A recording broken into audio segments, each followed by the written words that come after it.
Naquele tempo, Jesus disse a seus discípulos: quando vier o defensor que eu vos mandarei da parte do Pai, o Espírito da verdade que procede do Pai, ele dará testemunho de mim. E vós também dareis testemunho, porque estáis comigo desde o começo.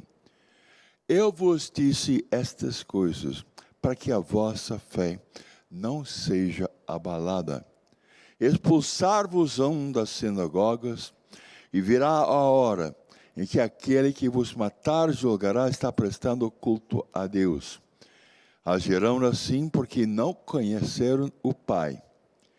Eu vos digo isto, para que vos lembreis o que eu o disse, quando chegar a hora. Estas são as palavras de salvação. Glória a vós, Senhor.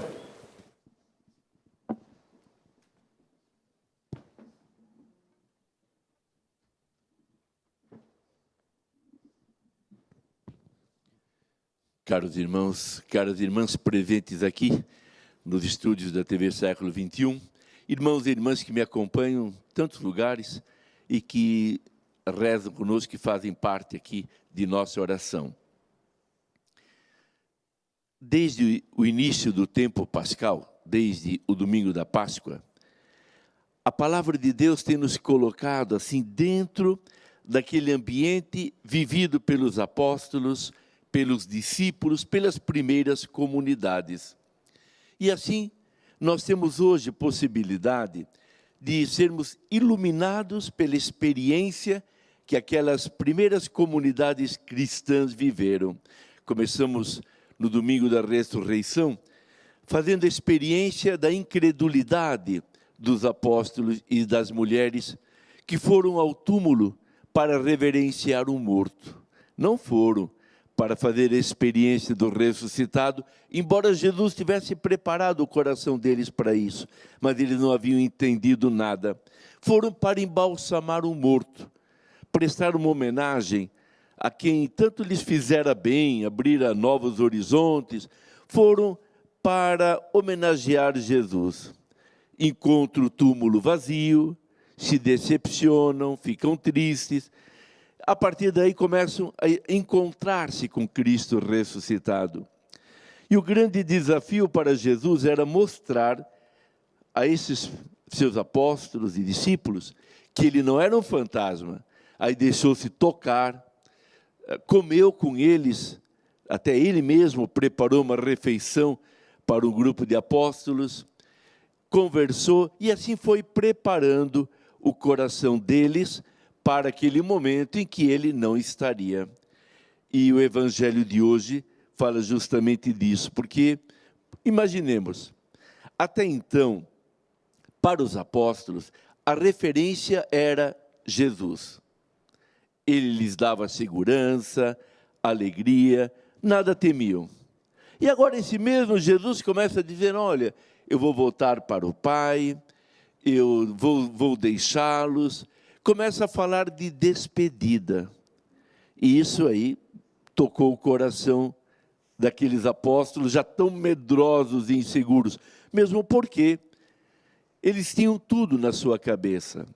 As palavras de Jesus, os milagres, os encontros, só que aquilo não fazia sentido para eles, não dava unidade. Mas Jesus havia prevenido, o Espírito Santo, quando viesse, lhes mostraria tudo. E Jesus fala de um defensor, de alguém que vai estar ao lado deles, deixando claro que não vai abandoná-los. Mas não, vou estar sempre. O Espírito da verdade, ele vai ajudá-los a entender, a penetrar naquilo que vocês viram e ouviram. E realmente, após a vinda do Espírito, a ascensão de Jesus e vinda do Espírito Santo, para os apóstolos foi uma descoberta. Agora entendiam o que Jesus havia lhes dito. Agora tudo tinha sentido. E mais, sentiam em si uma força que não era deles, a de ir pelo mundo para cumprir a ordem de Jesus. Ir por todo o mundo. Como a dizer, todo mundo, de todos os lugares, todos têm direito de conhecer a minha proposta, que é a boa nova, o Evangelho. E os apóstolos, então, levados por essa inquietação que o Espírito Santo fazia nascer em seus corações, percorreram e foram aquilo que Jesus disse: sereis testemunhas destas coisas. E os Atos dos Apóstolos, que tem sido frequentemente textos da primeira leitura, esse livro nos introduz nessa primeira experiência de pregação dos apóstolos. E o que me chama a atenção a mim é como tudo é tão simples. A gente logo pensa em milagres e coisas, tudo muito simples, vão de cidade em cidade, enfrentam dificuldades, são bem acolhidos aqui, não bem acolhidos ali, perseguidos numa hora, noutra hora aclamados, mas vão anunciando, até que chegaram ali na cidade de Filipos e encontraram um grupo de mulheres, e eles aproveitavam toda a ocasião para anunciar Jesus. Os Atos falam que entre essas mulheres havia uma vendedora de púrpura, lá da cidade de Tiatira, Lídia. E Paulo e os demais ensinavam, e diz aqui: Lídia acreditava em Deus e escutava com atenção. O Senhor abriu o seu coração para que aceitasse as palavras de Paulo. O Senhor abriu o seu coração. Paulo e os demais apóstolos, sim, ensinavam, anunciavam, pregavam. Mas quem tocava o coração era o Senhor, é o Espírito Santo. Isso para nós é muito importante. Nós podemos trabalhar muito, correr muito e nada conseguir, se o Senhor não abrir o coração daqueles a quem nos dirigimos. Daí é importante, antes sempre de a gente se dirigir a alguém, a um grupo, a uma grande multidão, pedirmos ao Espírito Santo que seja Ele a tocar, mas nós devemos ter essa convicção, que o grande problema é quando nós nos julgamos importantes, achando que nós é que mudamos o coração, convertemos uma vida, e quando pensamos assim, agimos assim, impedimos a ação do Espírito Santo. Então é assim que a igreja hoje caminha, anunciando a palavra de Deus, encontrando outras Lídias. E a gente vai conhecendo a caminhada da igreja de nosso tempo, a gente vê que não é muito diferente daquela igreja, do início da igreja, no tempo dos apóstolos, das primeiras comunidades. Nós também enfrentamos dificuldades, problemas daqui. Às vezes a gente se pergunta, mas por que Deus não favorece mais as coisas para os seus? Por que não facilita mais? Até parece que quanto mais a gente se dedica ao Senhor, mais problemas a gente encontra.